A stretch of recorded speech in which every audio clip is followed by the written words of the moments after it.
Patuloy ko ang kwento ng buhay ko.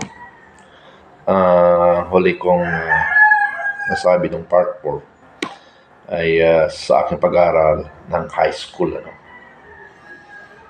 After ng high school ko ay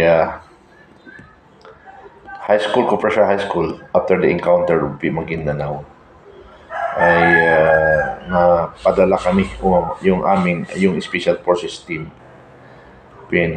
pinareport para mag-relax muna sa Port Magsaysay, kasama na ako.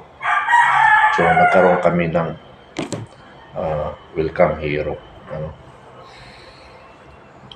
Mamaya ipakita ko yung picture. Welcome hero. Katapos nun, nag-aral ako ng Pressure High School sa Port Magsaysay National Port Magsaysay High School, Armed Forces of the Philippines, non-military school, kung saan doon ako nag-graduate ng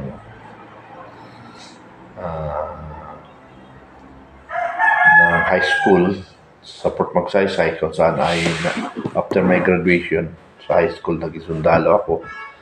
Then na-assign ako sa maraming lugar.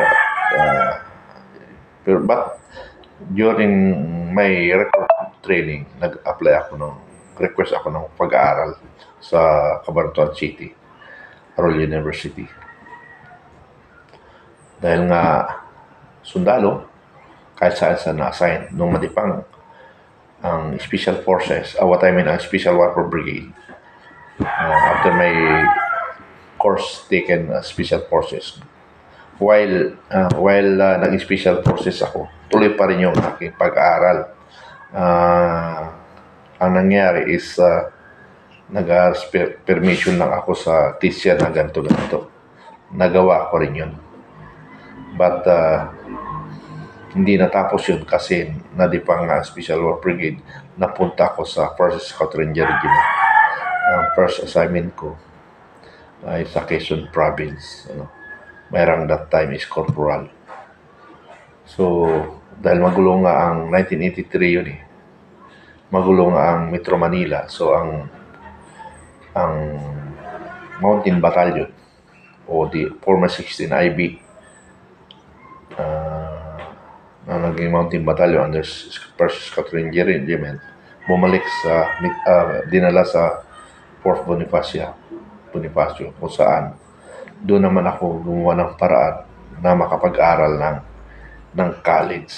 Luckily, nirecommend naman ako ng 1st Scout Ranger Regiment to be a scholar, as 4-year scholar. Noon, last batch kasi kami noon. Dati kasi, ang Army, as approved ng National Defense, kaya lang binawi.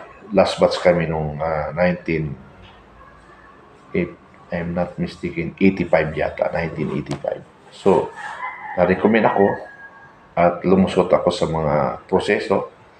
Nabigyan ako ng 4 years scholars. Then, balik uli ako sa Cabanatuan City, sa Royal University. Inubos ko yung 4 years na pag-aaral. Naabot ko rin ang masteral. Nandun lang ako sa aking family. Parang life civilian, with allowance pa kami ng Philippine Army. So, with that, nakapagtapos ng college. So, that was 1987 college. Pero hindi ako pa graduate ng ROTC. So, natapos ko lang yung ROTC ko 89. Kasi 85 plus 4, so 89. So, doon ako ROTC. Then, nag-take ng MS-43. Then, commissionship. Then, CAD. So, yun yung buhay ko ng pag-aaral. Na pag-aaral sa college. Kaya naabot ko. Kaya, salamat ako sa Special Warfare Brigade. Sa Special Forces team, lalo na yung team ng Troopers under Second Lieutenant Yalong and the 1st Scout Ranger Regiment under General Browner, Felix Browner Jr.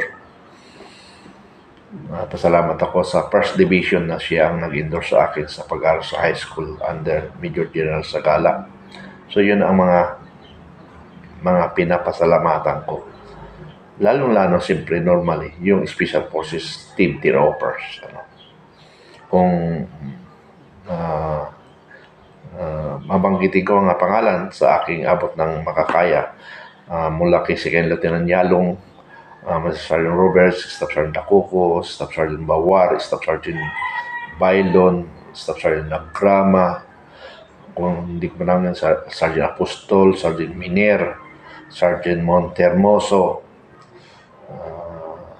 wala na yatang sarhinto.